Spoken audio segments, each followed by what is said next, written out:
Mga Lods, sa paggawa po ng mga contents ay dapat po na isaalang-alang po natin to na dapat ay may maganda na mapupulot po ang mga viewers. Na ito po ay pwede po maging tutorial, pwede po tayo na magbigay din po dito ng mga advices, mga tips at mga inspirational words na makakatulong sa ating mga viewers. At saka yung iba naman po ay mga funny, ito po yung mga good vibes, no? Na nakakatuwa naman talaga na panoorin, no? Na maaaliw ka talaga at nakakawala po ito ng mga problema, no?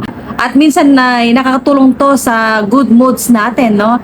At ito pa po mga Lodi, yung isa po dito ay yung paggawa po ng mga charity vlogs, no? Yan, pag kaya nyo pong gumawa ng mga charity, tumulong po tayo sa mga kapwa natin, no? Pag may kakayanan po kayo, gawin nyo po yung charity. At pwede rin po to mga Lodi, yung mga sa farm, no? Yung farming, yung mga plants at saka yung sa mga bundok, no? Ayan, yung mga namimiss po, yung mga province po ng iba pong mga kapwa natin na mga viewers. Ayan mga Lodi ko, maganda po yan na yan po yung i-focus po natin na gawin. Sa ganun po ay magkaroon po tayo ng marami pong mga viewers and the same time ay engagement at baka mamaya ay magkaroon po tayo ng marami din po na followers. And mga Lodi ko, kapag may natutunan po kayo ay please follow, like, and share. God bless po.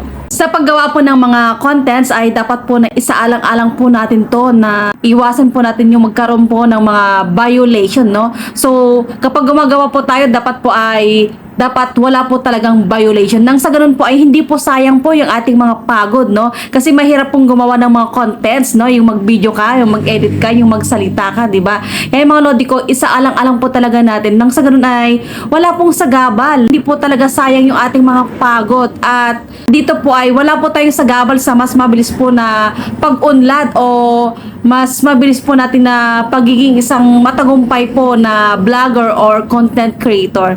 Ayun mga Lodi ko, kapag may natutunan po kayo ay please follow, like, and share. God bless po.